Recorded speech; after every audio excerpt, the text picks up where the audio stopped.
Hello everyone. Now how many of us out there, and including me of course, have passed the prime of our youth, and how many of us have reflected on the past, or once in a while reflect on the past and realize how soon time has flown and our youth has been taken away, and how many of us have passed the prime of our youth and youth has just slipped away from our hands. And even though we reflect on our past, many of us may be satisfied and contented with what we have achieved. Although many of us may regret we could have passed our time wisely, could have achieved much more. And that is what John Milton, one of the greatest poets in the English language, has written in this poem, How Soon Had Time. And he has written this poem when he was only 23 years old. And he writes that his youth has now passed and he has not achieved anything great. No buds or blossoms, he says. No buds or blossoms, no fruitful results. Even though he has focused on his career and work, he has not attained anything great. And he has not become a man of high standing. And even physically, he's a very small-built person, very effeminate, very boyish, and he had earned the title of Lady of the Church. And that also was a bit depressing for him. And his inner maturity did not show in his outwardly appearance. But then he was a great believer in God. And he turns to God and says, whatever we achieve, or whatever he has achieved, is the will of God. And whether he achieves less or more, it is God's will. And God's blessings is what he wants now, which can lead him to the gates of heaven. And if God does not will it, he will not achieve what he has desired. And 23 years old, he feels his youth has now vanished and disappeared. And all of us who have stolen our youth away, it is time. And time and tide wait for none. And there is strong introspection also that he finds life is meaningless. Whatever he's done has no meaning, because every moment we are inching towards the last moment of our lives.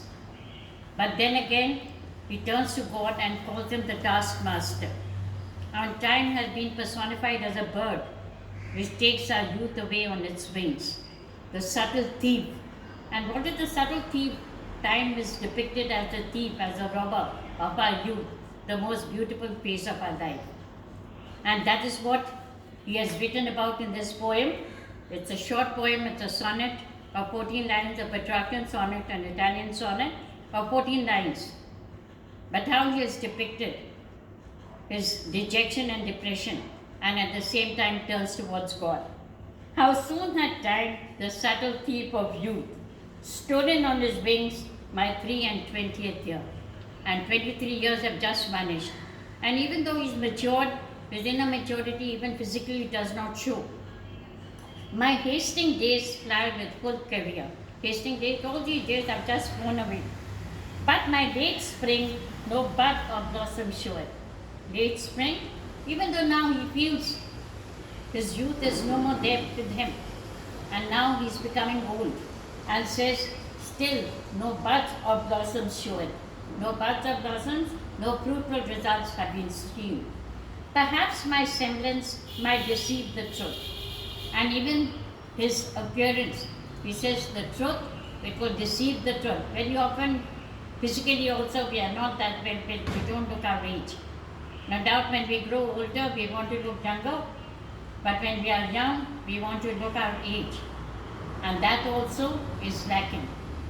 And that also depresses him. He says, perhaps my semblance, my outer appearance, might deceive the truth, that I to manhood am a right so near, and doesn't look so manly. And inward ripeness doth much less appear, and his inward maturity does not appear outwardly. That some more timely happy spirits endure. And now he regrets that his youth has passed away and has not achieved much. But yet, again, he is a great believer in God and turns to God. And in the last stanza, in 14 lines, we have 2 quatrains of 4 lines each, and then the last 6 lines, where he summarizes the poem and turns to God. and seeks God's blessings. Yet be it less or more, or soon or slow, and whether he achieves success sooner or later, and whether it's less or more, it shall be still in strictest measure even. It shall be according to the will of God. To that same Lord, however mean or high. Ever mean or high? Whether small or less, small or more, it will be according to the will of God. Towards which time leads me and the will of heaven. And with time and with God's blessings, He will lead, we will be led to the gates of heaven. All is, if I have grace to use it, and all this success will be according to the grace of heaven, grace of God.